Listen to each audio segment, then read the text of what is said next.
respected YouTube viewers, आज हम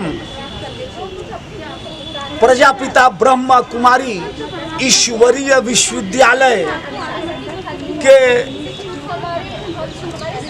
विश्वविद्यालय द्वारा आयोजित आज सांस्कृतिक संकुल में पुस्तक मेला के इस बुक स्टॉल पे आज हमारे साथ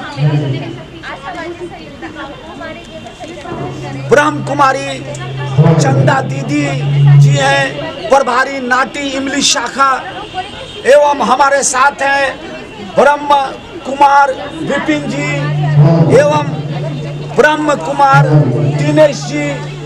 आप सब लोगों का बहुत बहुत स्वागत है।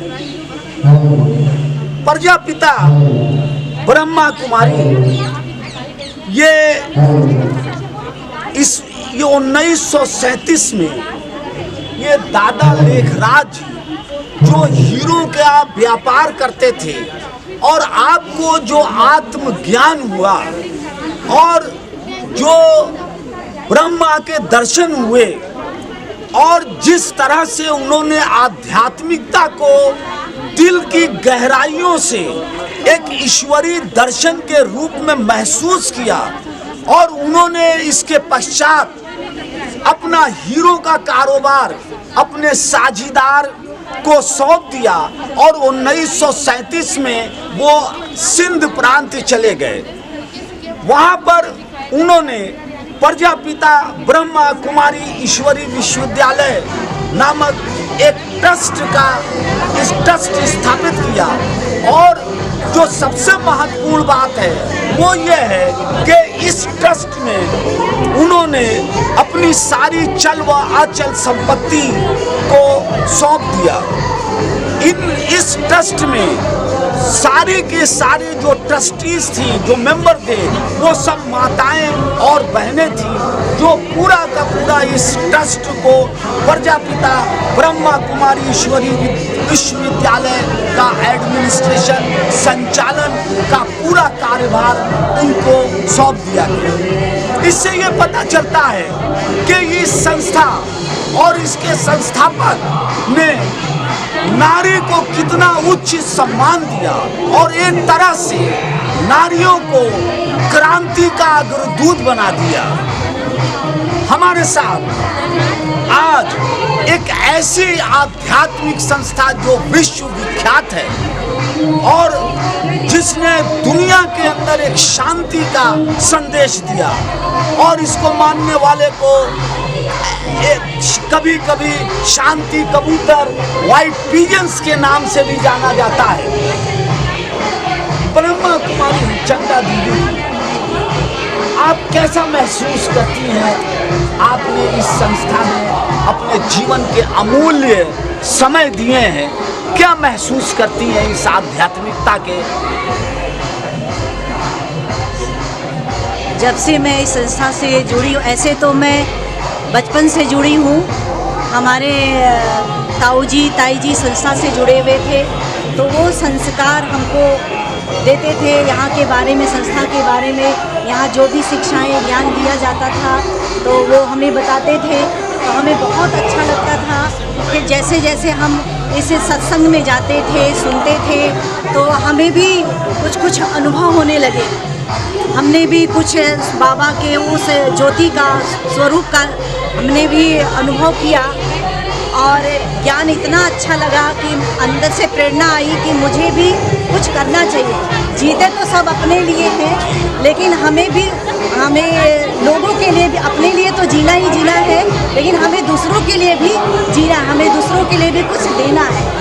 तो हमें ये संस्था हमें सिखाती है कि पहले अपने चरित्र का क्या करना है, निर्माण करना है। पहले अपने जीवन को पहले दिव्य बनाना है।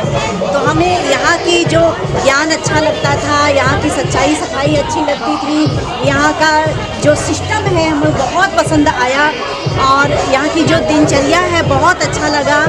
और जब यहाँ हम सत्संग करने लगे, यहाँ की जो आध्यात्मिक शिक्षाओं को जब जीवन में धारण करने लगे तो बहुत ऐसे बुराइयाँ होती हैं तो अपने में भी था गुस्सा करना, बीच बीच में मतलब कोई भी कुछ बोल दिया तो बहुत जल्दी से मूड ऑफ कर लेना, क्रोध में आ जाना, और जैसे किसी ने कुछ कह दिया तो उसको सहन नहीं कर सकते।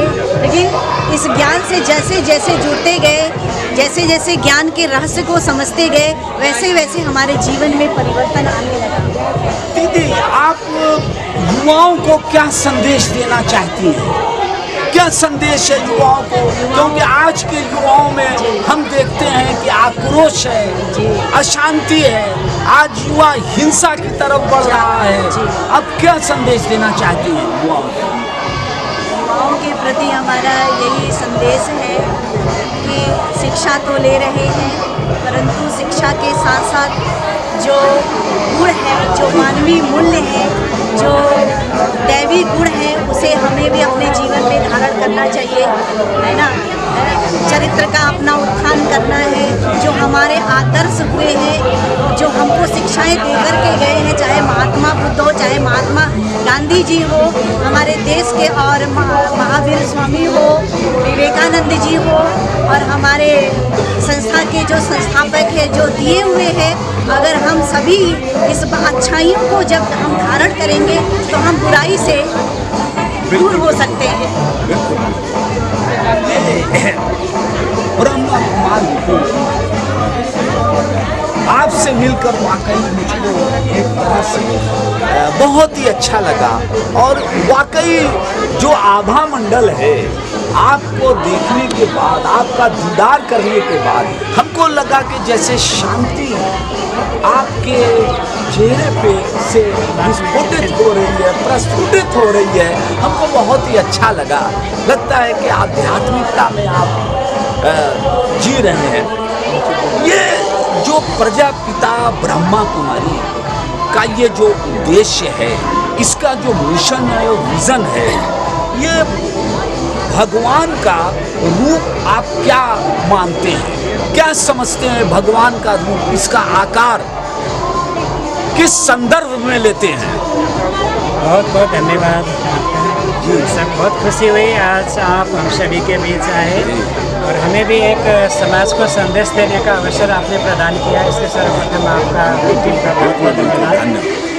और जहाँ तक परमात्मा के रूप की बात है, उनका अस्तित्व की बात है, तो परमात्मा सर्वोच्च सत्ता है, जिसको हर धर्म, हर संप्रदाय के लोगों ने ज्योति के रूप में स्वीकारा है।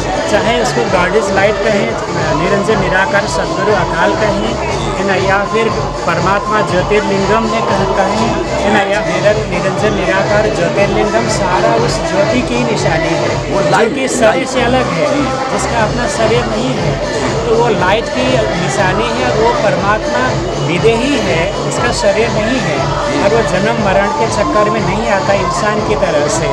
इसलिए वो सर्वोच्च सत्ता है, वो लाइट है, वो नूर है। उसी रूप में, वो रूप में उसको कहा गया है कि बिंदु, और गुण और शक्तियों में कहा गया है कि सिंधु के समान है, यानी सागर के समान है। तो ऐसा उनका अस्तित्व हम लोग मानते हैं, और ये सर्वमान्य अस्तित्व है, जिसको हर धर्म के लोगों ने स्वीकारा है। इस लाइट के तरफ जो आध्यात्मिकता जो है, हमारा जो प्रयास है, वो उस लाइट का दर्शन करना, उसका दीदार करना, उसको आत्मसात करना, उसको समझना है। जी, हमारा उद्देश्य केवल उसको दीदार करना ही नहीं वैसे। जी। हमारा उद्देश्य है कि हम उस सर्वोच्च सत्ता से जो गुणों के स्रोत है, जुड़ें और उनसे शक्तियों की अनुभूति करें, प्राप्ति करें।